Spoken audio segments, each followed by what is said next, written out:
But first, from the White House, we're joined by the President's Domestic Policy Director, Melody Barnes. Ms. Barnes, welcome back to Bloomberg's Bottom Line. Always good to have you on. Great. It's always good to be here, Mark. Thanks for having me. Ms. Barnes, during Bill Clinton's successful presidential campaign back in 1992, the phrase, "It's the economy, stupid," became a battle cry. Today, the Labor Department announced that the unemployment rate rose in 20 states and fell in 15 others last month. The jobless rate unchanged in another 15. And those figures are just about the same as they were back in November. Payrolls also decreased in 35 states. And as you know, millions of Americans have lost their homes or they're in the process of foreclosure. Tonight, how's the president going to describe the State of the Union? Well, the president is going to articulate a clear vision for how we can win the future for America. You know, we came into office 2 years ago and the economy was teetering on the brink. We have started to move the economy in the right direction. We've seen several months of sustained job growth. We are seeing companies that are starting to report profits in their quarterly returns. All of that is good news, but we also know that it's not enough for the reasons that you articulated. So the president is going to talk about 5 things. He's going to talk about several areas of investment, places where we have to make smart investments if we want to see our economy grow. Education will be one of the primary areas, building out our infrastructure so that we can create jobs today and tomorrow as we see the ripple effects in communities around the country, and also innovation, a critical part to competitiveness and economic growth. At the same time, we've got to reform our government so we're not doing business the same way we have done for years. And finally, we're going to start to get our deficit spending under control. And the president is making that commitment. Ms. Barnes, if I might interject, because when you talk about investing in the future, the opposition says that investing is just another way of saying spending more dollars, more precious resources that we don't have right now. How do you counter that argument without looking at the deficit side of the equation, which is if you want to spend more and invest more, you have to cut in other places as well? Well, I was getting to the 5th pillar. The 5th thing I was going to mention is the fact that the president takes getting our financial house under control very, very seriously. He's the president that put the Fiscal Commission into place, and he's the president tonight who announced a 5-year non-security discretionary freeze. That is very, very important. And as a companion to that, he'll also talk about the fact that he'll be putting forth a plan worked out with Secretary Gates to ensure that we find another $78 billion in defense saving over the course of the next 5 years. Those are serious ways to move forward to address our deficit, and it's got to be combined with the kinds of investments I've talked about. Otherwise, we're going to find ourselves back in the predicament that we found ourselves in when we walked in the door on January 20th, 2009. We hadn't made those critical investments. That's why our education system is now in the middle of the pack as opposed to the top of the pack. And we just saw recent results. Shanghai and other countries are at the top of the pack. That's why we aren't making investments in innovation that will in fact grow our economy, help small businesses flourish. Yeah, Ms. Barnes, if I might, though, as you mentioned, U.S. government debt has now topped $14 trillion. That's over $45,000 for every man, woman, and child in this country. The president is up against a fierce opposition. How's he going to be able to work with the Republicans to try to tame this deficit problem, this debt problem that we have?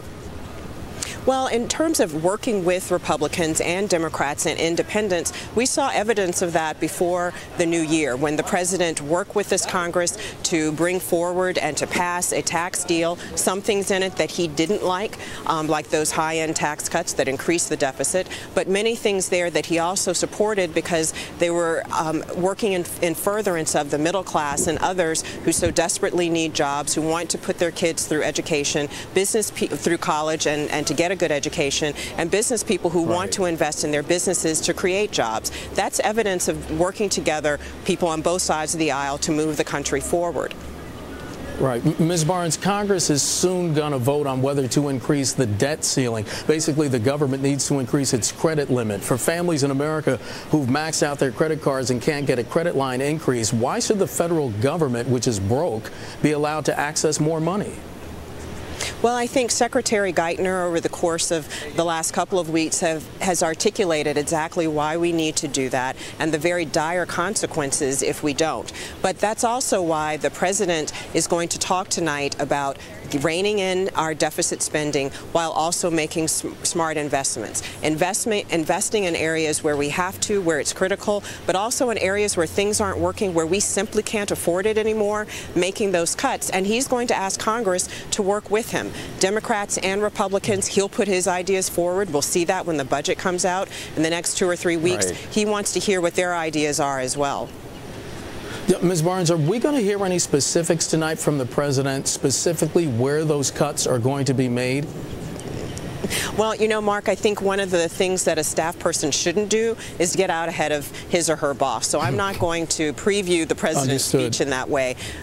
But I think if people listen tonight and they'll hear his vision for winning the future, and they look in a couple of weeks and they see the budget that he's putting forth, a very serious budget, a budget that will and put ideas on the table, and then ask that others do the same.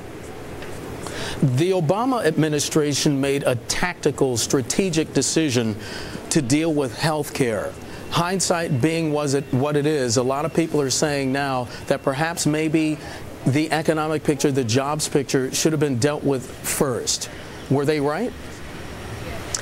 The President believes today, just as he believed 2 years ago, and as he heard on the campaign trail from individuals and business owners alike, that we have to control our health care costs. That's what our health care bill was about. That's why he signed it into law. It is, in fact, part and parcel of our economy, one of the fastest growing parts of our economy. If we don't control spending there, if we don't contain costs there, then we aren't going to be able to control the rest of our spending. It was critical. It was a smart decision.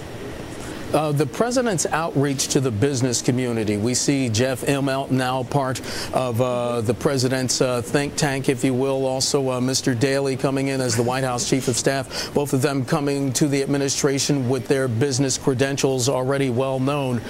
Why did it take 2 years for this? There have been complaints for the last couple of years that this President and this administration have been anti-business. Why the outreach now?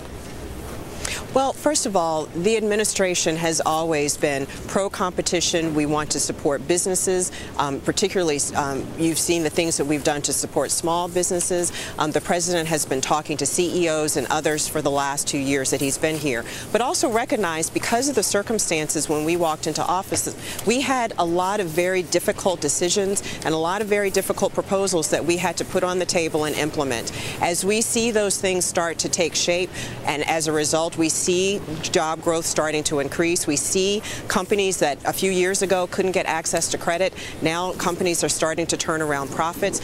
We also believe that we've got the right ingredients in place so that we can create jobs. The President will continue to talk to business leaders, and that's why he's also brought the people that you mentioned, our great new Chief of Staff, Bill Daley, and also Jeff Immelt and others into place so that we can continue to build on that.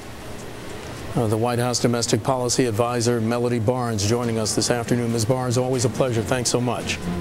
The same here. Thank you, Mark.